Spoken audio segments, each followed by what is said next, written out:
You're listening to the Sage Planning Solutions Podcast. Securities and advisory services offered through Catteray Grant & Company Incorporated, a registered investment advisor and member FINRA SIPC. Catteray Grant and Sage Planning Solutions are separate and unaffiliated entities. The information provided here is for general informational purposes only and should not be considered an individualized recommendation or personalized investment advice. Any opinions or forecasts contained herein reflect the subjective judgments and assumptions of the authors only and do not necessarily reflect the views of Catteray Grant & Company Incorporated. Investing is subject to risks including loss of principal invested. Past performance is not a guarantee of future results. No strategy can assure a profit nor protect against loss. This information is not intended to be a substitute for specific individualized tax, legal, or investment planning advice. Neither Catteray Grant & Company Incorporated nor its registered representatives or employees provide tax or legal services. Please note that individual situations can vary. Therefore, the information should be relied upon when coordinated with individual professional advice. Welcome to the Sage Planning Solutions Podcast. I'm your host, Dominic Ruiz, and I'm joined today by my two co-hosts, Patrick Bennett and Brad Marshall. In today's episode, we'll be discussing the advantages and disadvantages of employer 401k plans. Let's get right to it. So let's get into the good, the bad, and the ugly. Dominic, maybe you could touch on some of those topics. Yeah, I'll start off with the good, the dollar cost averaging. You're putting money in on a regular basis, saving for your retirement. The bad part is, for example, from my experience at least, someone that doesn't pay attention to their 401k very often, you get a year like 2022, and they have money, let's say in a trust account or a non-retirement account with you. That one's down 6, 7, 8%. You log on during your account review. Their 401k is down 30+%, because I believe, Brad, you did a statistic on growth funds, and we'll get into that.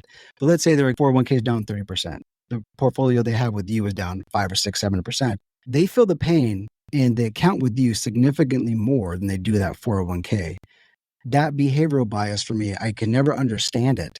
I don't know if it's because they see a fee coming out. I don't know what it is, but have you guys had that experience as well? Yeah, it's funny because, again, they don't think they're paying fees in their 401k. So there's something about paying that fee to an advisor. And, there's also a lot of air quote, no load mutual fund companies telling people they shouldn't pay an advisor. And so they're hearing this message. And so they're watching when they do pay somebody, and because they don't think they're paying somebody in their 401k, which they are, right? So, we'll tear the lid off of that in another podcast. But when they're seeing that they're paying somebody, they look more closely. They scrutinize it in a way that they don't with their 401ks. And yeah, I'm looking at a statistic right now. Google it. The large cap growth funds, the large part due to the category's 29.9% loss in 2022. So your 401k is down 30%. And if we do a good job of mitigating risk, even if we're only down 50, let's say we're down 14, right? And is it worth paying an advisor 1% if you're down 14 instead of 30? So if you're down 14 and the 1% you pay your advisor, you're down 15, versus let's pretend you're not paying for a mutual fund, even though you are. We'll get into that later. Would you rather be down 15 or 30, right? So they scrutinize the minus 15 and they don't even look at the minus 30. Well, yeah, you have a 401k. I don't want to talk about that. I want to talk about being down 14. Yeah, and what's interesting is I've had conversations and have read things where their comeback would be, well, I'm not going to pay someone to lose me money. I can lose money on my own. That's something that I've read about, I've heard about. The 12-inch drop from the head to the heart. When you are in an employer for years and years, when you're making money and everything's going right, it's fun or stimulating, maybe not fun, it's stimulating to look at that 401k balance, and you can have a certain sense of accomplishment, maybe even pride in the work that you've done, the sacrifices that you've made to put that money in there. And that same feeling might evaporate like an ice cube on a hot road in summer when everything's going the wrong way and you overinvested into certain categories, or you just see that dropping, and it's very easy to ignore it. It's very easy to look like my backyard is filthy, but you know what? I'm just going to hit click and I'm not going to open that thing up, and I'll open it back up in 6 months. I think that's very much of a human nature thing for people to do. And so it's like a lot of relationships. There's good and there's bad.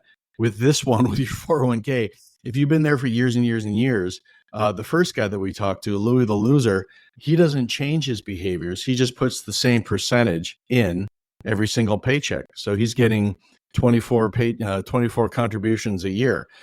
The person on the other side who goes into hyperdrive of trying to control something in a vehicle that is not really primarily set up for you to go in and do a whole bunch that's going to be truly effective.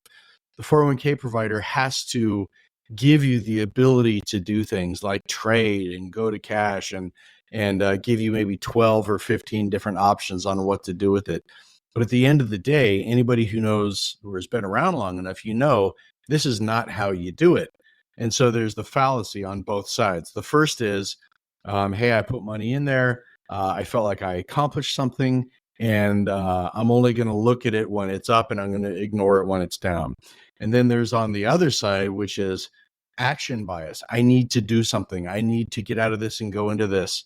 I need to, and then there's even YouTube videos about people who are telling you that 401ks are the biggest ripoff in the history. And you look at those and go, who are these people? Like, anybody who believes them, gosh, I hope they do well, but I'm really kind of afraid for what people might be turning their back on. And again, let's be honest, 401ks are a decades long investment. If you say, hey, let's do it for this year and see how it works out, it's not going to work out. And even if it does, quote unquote, work out, it's small dollars. Nobody cares. Hey, I put in 15 grand and I made 20%, $3,000. It's not life changing. It doesn't change anything in your life. However, if you get to a certain point in your life and you say, wow, now I have 700, 800, 900,000, $1 million or $2 in there, I think it makes sense for me to find somebody who can do this better than just me. And that's that honest conversation where you have to be able to look in the mirror and go, ooh, now if I lost 30% like I did a couple of years back, it's going to hurt. And how do I find somebody to help me with that?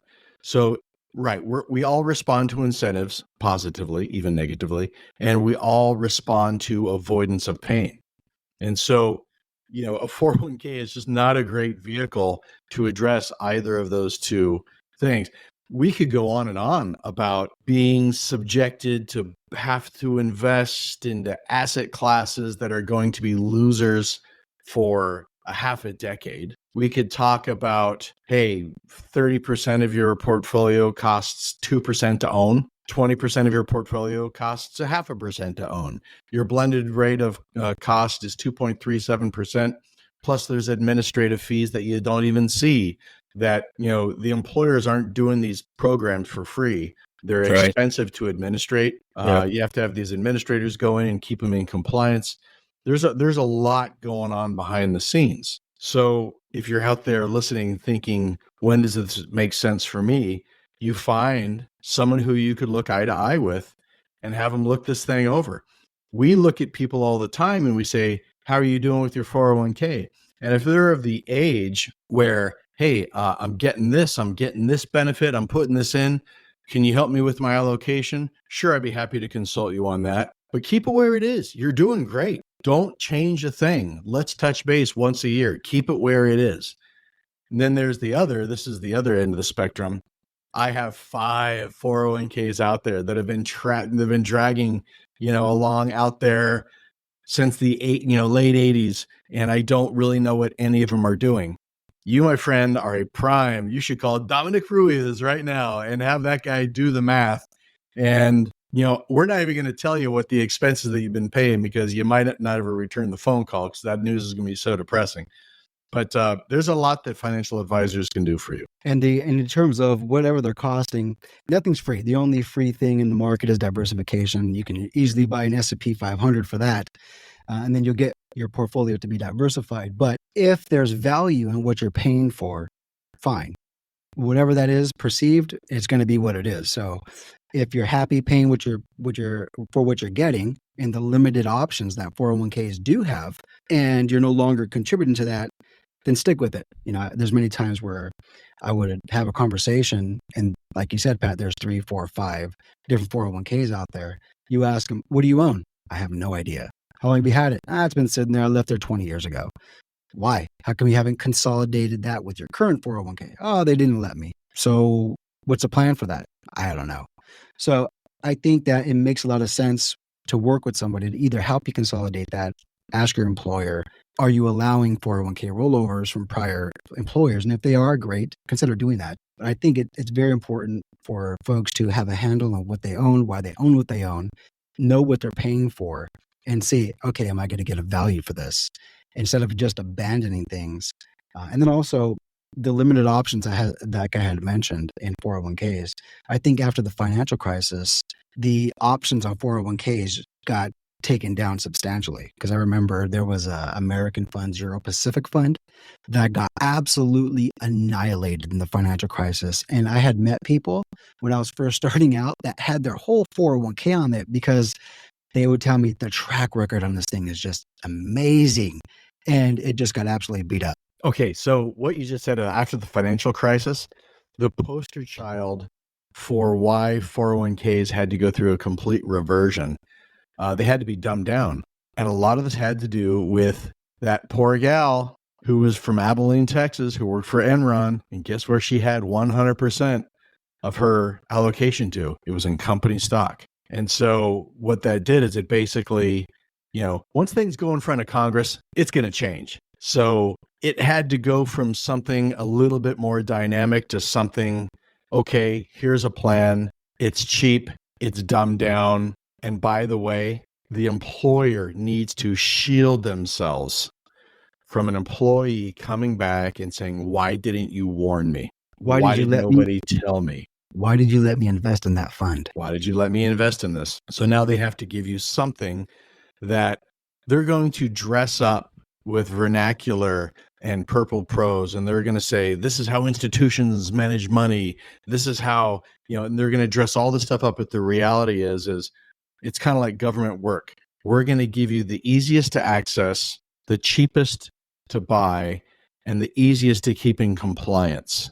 And by the way, on a scale of an A+ to an F, what you're getting is about a C-. And that's probably pretty typical. Now, the user experience has increased in ease dramatically, right? For people to go in and log in and say, hey, I want to stop this. I want to increase this. I want to change this. That has increased dramatically. What has gone down into the sewer has been the investment choices because they're so watered down and they're so overburdened by costs that it makes it really, really tough to put together something that can be unique or special. And that's a lot of what companies now need to make sure that their 401k provider does for them.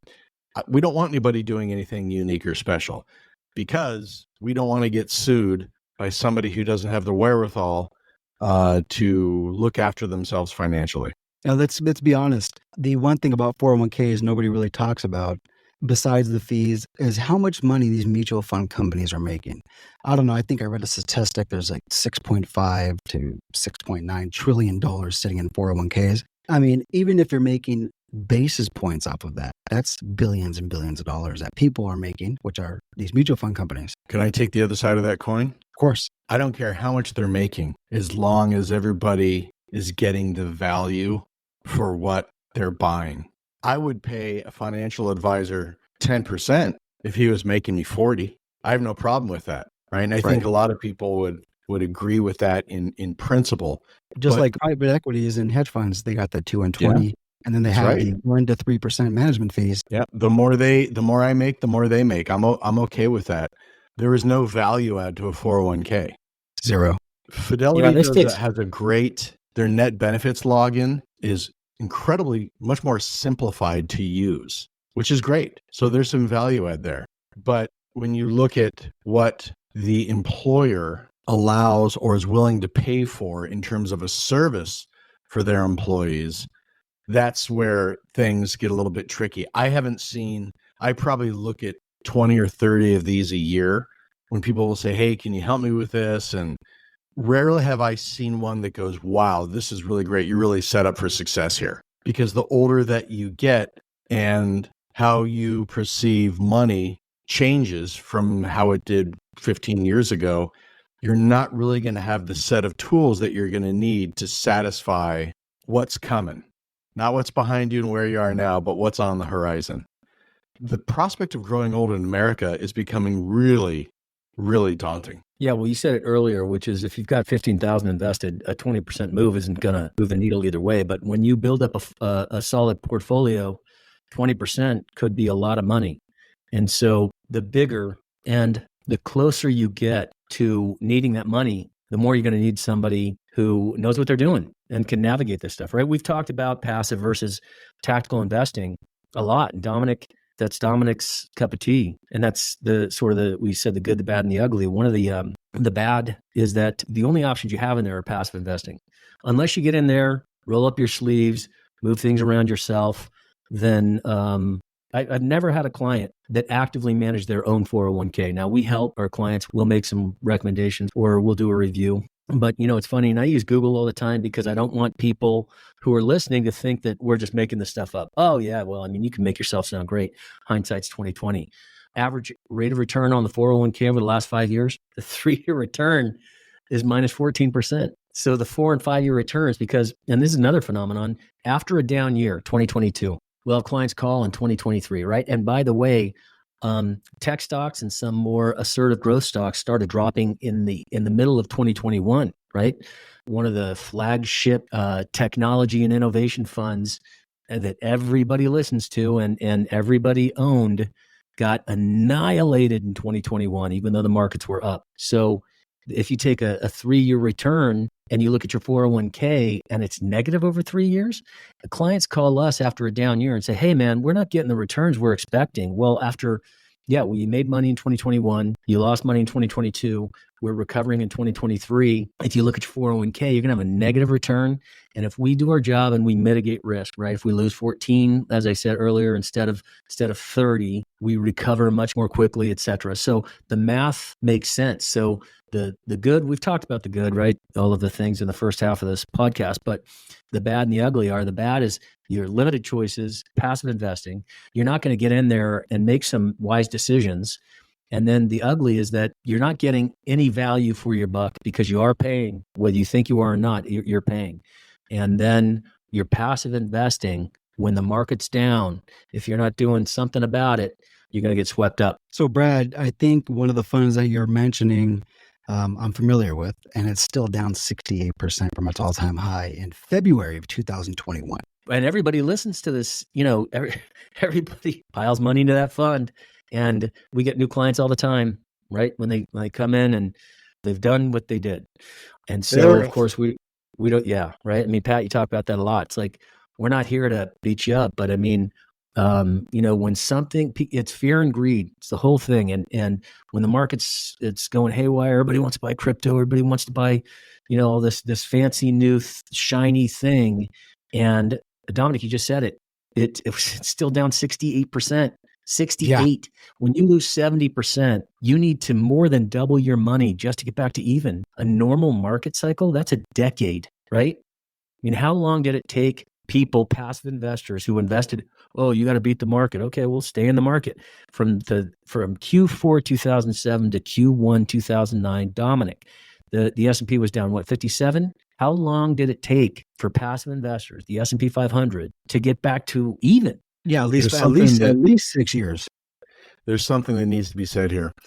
Think of a bell curve, and you look at quote unquote normal market behaviors, and you put that in the middle of the curve, and then you look at right tail, and that's raging bull market, and you look at the left tail, and that's disaster, the sky is falling bear market. A lot of what people do are going to be really motivated by the right tail and the left tail. So when you're in a raging bull market, everybody wants a piece. Hey, I looked at this fund, and hey, I want to do this, and hey, I want to do this.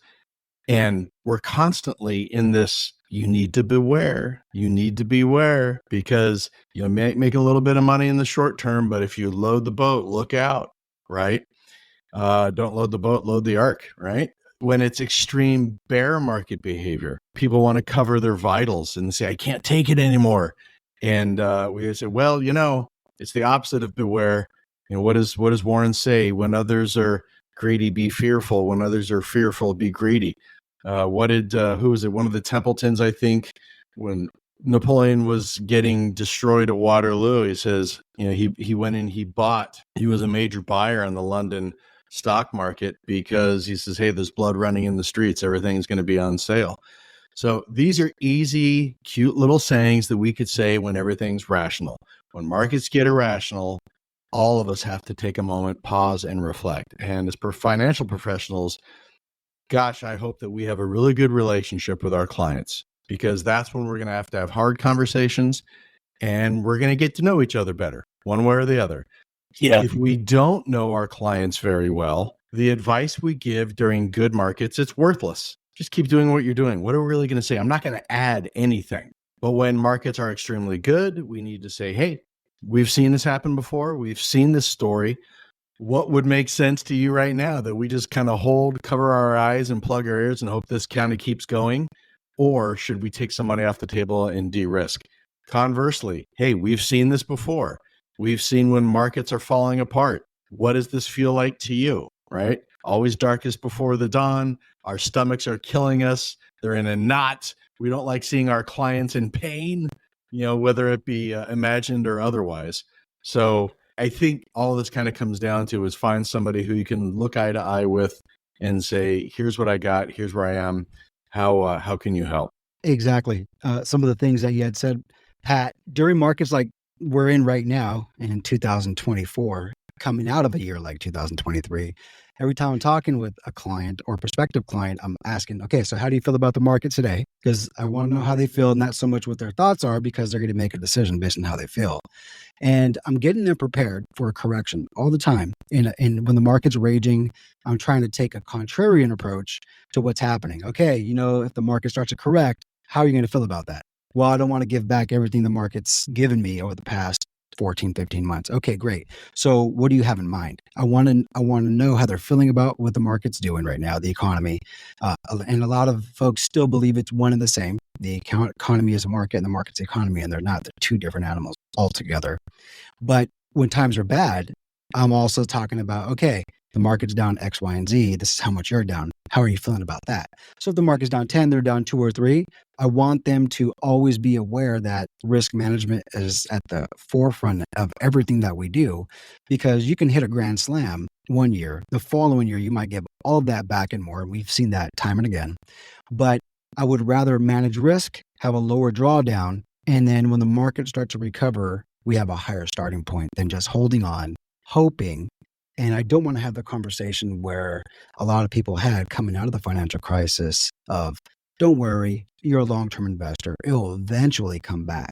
I can't even say that with conviction, to be honest with you. When you've got an advisor, hopefully you're paying for some tactical management. If you've got an advisor who's doing passive investing, then truly you're not getting any value out of that, out of whatever you're paying them, right? If they're down with the market, or at least 100%, we don't have crystal balls, we're not perfect, etc. If they're down with the market, everything's going to be fine, just hold on. Well, then you don't need them, right? Because the market always does recover.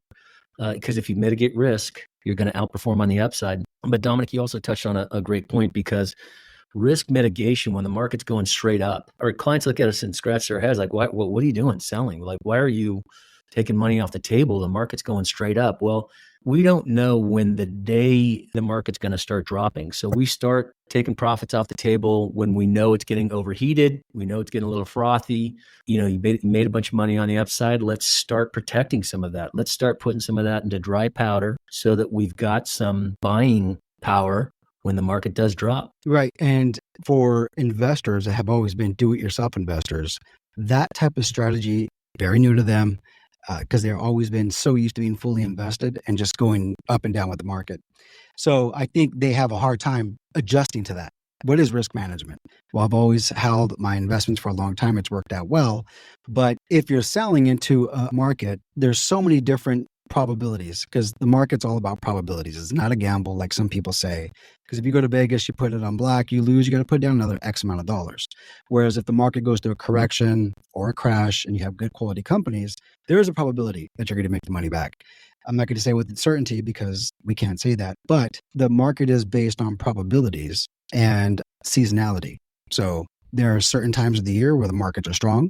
And if we've had a strong market going up until, let's say, the summer months, which tend to be slow, and we have substantial gains, it probably isn't a bad idea to take some off the table, put that in cash, as you said, dry powder, and use those for a stronger time of the year, like the fourth quarter, to buy and average in to areas that are strongest, because typically the strongest areas of the market decline the least in the up market and recover the fastest. And those are the areas that we want to put the dry powder into. It would be nice having somebody work behind the scenes on your money like that. Because again, if you're of a certain age, doesn't matter. Keep putting the money in, paycheck after paycheck. But again, you get to a certain vintage and you're thinking, ooh, I don't know if I could take another big body blow. And knowing that there's somebody there to protect me, it's an awfully good feeling.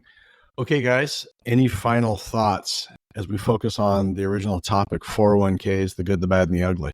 I think that it's very difficult to manage risk in a 401k. So if you find yourself having substantial drawdowns over the past 10, 15, 20 years, it probably is worth some time to have a conversation with a financial advisor just to see how you can manage risk in that 401k instead of just trying to do it yourself. Because you might have some stuff that are available to you in that 401k, even if it's limited, that you could say, hey, I'm going to park a little bit of money here, but let's take advantage of that. And working with someone to consult you on that 401k, I think is a good practice. I agree. I mean, I just talked to someone, and I can't say this enough, and I've said this before, but I started as an advisor in 98, just before the tech crash.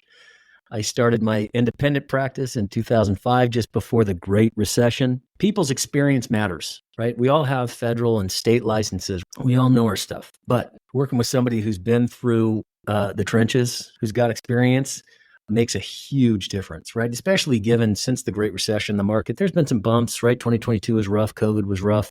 Those were fairly short-lived. And so anybody who's sort of started in this business, and not to say, we were all great when we were green. When you're talking to somebody about this, you want somebody who's got some experience. It's funny. You said we were all great when we were young. Well, I wasn't. I felt unemployed, right? 97, 98, the tech market was ripping. No one needs some bozo on the phone telling them what they should invest in, right? So I felt very unemployed.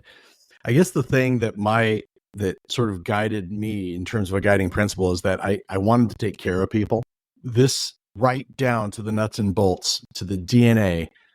And this is just us three and the people like us. This is not broader, wider Wall Street, but this is a service business. And if someone wants to get into it thinking that it's not, I wish you luck, my friend. But it's a human interaction business. These are people, these are our friends, these are our neighbors. And so we take our jobs, to say we take them seriously is really an understatement. To say that we live and die with our clients, sometimes it's absolutely right? Because we see life cycles of people. We see them go through sicknesses. We see them go through new births. We see them go through marriages and divorce. We don't focus on the flowers. We focus on the weeds, right? We're not here to pump your tire when everything's going great for you, but we are here to put our arm around your shoulder when things aren't going so well from you in an aspect that we can positively affect or help out in. And that's, I think, the crux of it. We say a lot of stuff here. We say the word basis points. We say the words beta and alpha and all of that stuff. And these are certainly tools for the three of us to discuss. But when it comes to you, listener, it has everything to do with, I wish I could just find somebody that I can make an investment in with my time. And maybe they'll make an investment with me, of me, with my future. And if you think of it that way, you go, man, it's a big effing responsibility to take somebody on when they really need you. And there's some people who, let's be honest, they don't really need us, but they like us and they appreciate the services that we provide. They're saving us some money. They're making our taxes better. They're doing a lot of things at the margin sometimes, but they're things that we're doing nonetheless. And you could pay to do it at a no load place and pay 1.7, or you can have one of us bozos do it for you and it costs you 1 or something like that. And so, the trade up is an obvious one. But at the end of the day, we are here to shepherd people. At our best, that's what we're doing. At our industry's worst, we're like barkers out on a Broadway bar. We're just trying to get people in. Hey, give us your money, get the hell out. We don't care what happens. So at our best, it's a service industry and it's a relationship industry. And I think overall, to sum all that up, it's a trust industry because, I trust my clients at the same time, they obviously trust us. So anything else to add before we exit? Look at the amount of, the word that's coming to me is abundance. So that's probably not the right word, but look at the amount of that you receive, that a client receives from you when they put their trust and confidence in you and are willing to open the kimono and say, Here's what I've been through. This is what I did that was wrong. I really need help. Yeah. Now we're honor bound to help them. Right. If you accept, right? If you accept, and now you're linked. And when we look at the people who do that with us, we go, wow. I'm just going to call it performance, right? But look at the upside over these years and decades versus the ones who sort of are, what can you do for me? I just want this. And let me tell you how great it's such a big difference. And I get it. Human beings, we're all so very different. And if you can find the right person who speaks your language and can walk alongside you as you trudge this path, God bless you and good luck. Ditto. I can't say it any better than that. All right. Well, thank you for tuning in, and until next time. Thanks for listening to the Sage Planning Solutions Podcast. Be sure to subscribe so you don't miss the next episode. If you want more information, visit our website at sageplanningsolutions.com.